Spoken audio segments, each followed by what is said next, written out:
Even in winter, there's something growing in this field. Tucked under a blanket of snow is a crop of winter rye.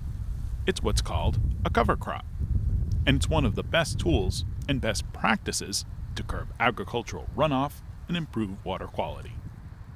Our goal is to have a living, growing plant 12 months a year. That's the best case scenario. So we're looking for erosion control, which means you need to have the soil surface covered to sort of intercept raindrops. We're looking for nutrient cycling so that there's something there capturing sunlight and utilizing the nutrients in the soil and holding it in the plant material. And then when you go to plant your next crop, it's more, you haven't lost it to the environment. UVM Extension has tasked faculty and staff across the state to conduct research, improve practices, and develop solutions like cover cropping to enhance soil health and better water quality. Heather Darby directs Extension's Northwest Crop and Soils program.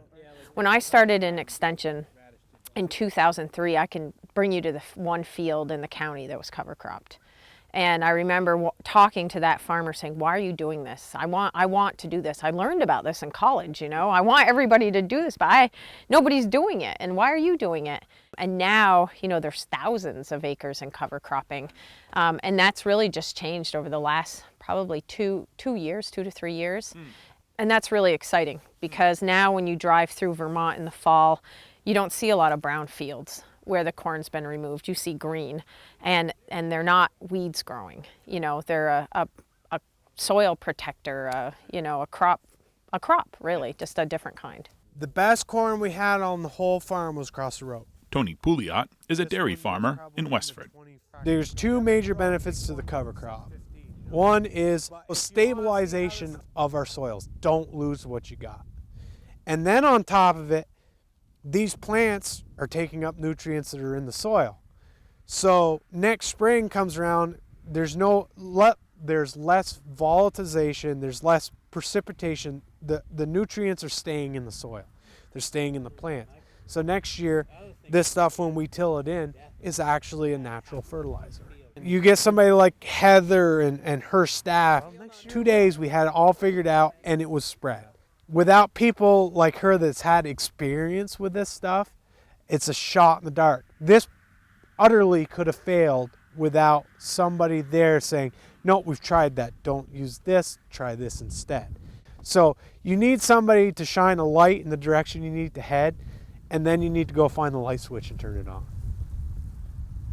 A cover crop needs to be planted right after harvest or immediately after planting a cash crop.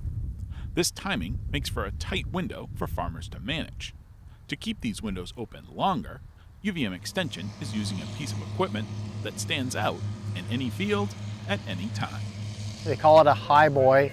It's a high clearance spray rig that's been modified to spray cover crop seed onto corn crops, standing corn crops.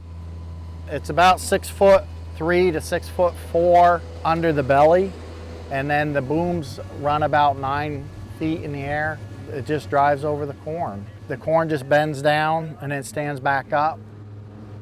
UVM and the agriculture community is working very hard to try to address the issues with the lake. Farmers have $500 to $700 per acre invested in a corn crop that they're letting UVM drive a machine that they've never seen before over the top of. And there's risk involved with that. And they're taking that risk on to try to do their part. Farmers are very adamant about contributing to the solution.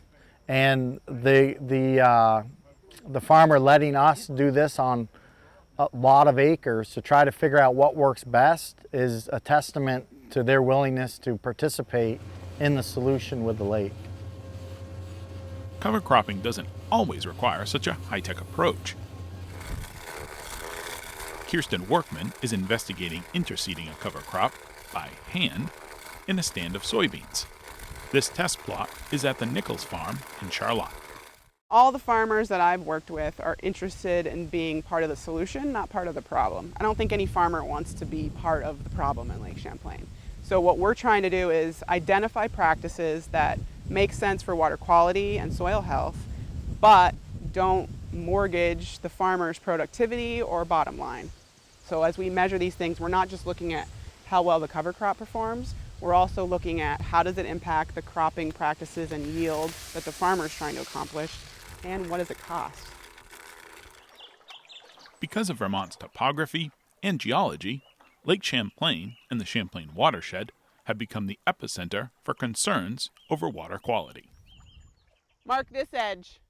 So cover crops and reduced tillage and good nutrient management planning are really the backbone to our water quality best management practices when it comes to Lake Champlain and excess phosphorus. If we can keep that phosphorus in the field and the nitrogen and the potassium in the field and have it fertilize a crop and have high yielding cash crops that then take up that phosphorus and nitrogen and potassium, we'll keep it from then getting into our watershed. Every field is going to drain somewhere. And wherever there's low spots, if you have erosion, then that soil is going to move off the field, probably into a ditch, or if there's a stream nearby, if you're right next to a stream or a river, and then all of that then eventually ends up downstream. And then eventually on this side of Vermont ends up in the lake. If you're on the Connecticut River side, it goes the other way. In our environment here, at least, it behaves as an annual. The seed head. In the Connecticut River Valley, UVM Extension agronomist Dan Hudson encourages farmers to use Italian ryegrass as both a cover crop and a replacement crop in rotational planting. One of my main goals is to help farmers produce higher yields of crops with higher quality at a lower cost. So this fits into that. If somebody has really good corn ground, they tend to want to leave it in corn because there aren't that many acres of really good corn. So if they're going to rotate away from corn for any amount of time, which is a good agronomic practice, a lot of people would prefer to do that for a shorter time rather than a longer time. And so Italian ryegrass, because it's excellent feed that yields a lot, if you manage it properly, it makes a good rotational crop with corn. Paul Doughton is a dairy farmer from Barnard and a member of the Agrimark Board of Directors, which oversees the Cabot Creamery Co-op. The new Water Quality Act that was passed by the legislature in the spring is more centered towards small farms. The larger and the medium farms are already being regulated, but the small farms are not really being regulated. And we need to make sure they're aware of these regulations. Just looking at the practices that are being followed on these fields, growing this Italian ryegrass or interseeding your fields with cover crop, shows that farmers are looking at new ways of being able to enhance water quality. We are stewards of the land, and we want to make sure that the land in the next generation is higher quality than it was when we started. Rhonda Goodrich farms on Mollybrook Farm, a 100-cow Jersey farm in Cabot. We've been working with UVM for years, and I think one of the biggest things that they offer, or one of the most important pieces that they offer, is they're able to get around and talk to all farmers, and they do the sharing between us that we don't have time to do. So even if you're a little more familiar with the Italian ryegrass or the soil compacted soil, getting to chat with some of the UVM staff and other farmers, that's always a huge opportunity. And them, the UVM Extension staff sharing what they've learned from other farmers. Huge. New ideas, can't go wrong. The water quality issues facing Vermont won't be solved overnight. It's going to take planning, cooperation, and the will to keep improving and to keep trying. We're trying to experiment and fail first so that the farmer we don't give them bad advice and they do it on 100 acres and they fail on 100 acres. I'd rather try something, fail on 1,000 square feet, and then as we learn, then we're seeing farmers adopt new things. So I feel like our job in Extension is to find farmers who are willing to take a couple risks and try stuff with us, and then try things, tweak them, and as we learn, then have them be adopted on larger and larger acreages. From the shores of Lake Champlain to the banks of the Connecticut River, UVM Extension is committed to finding answers to Vermont's water quality issues. In Burlington, I'm Keith Silva with Across the Fence.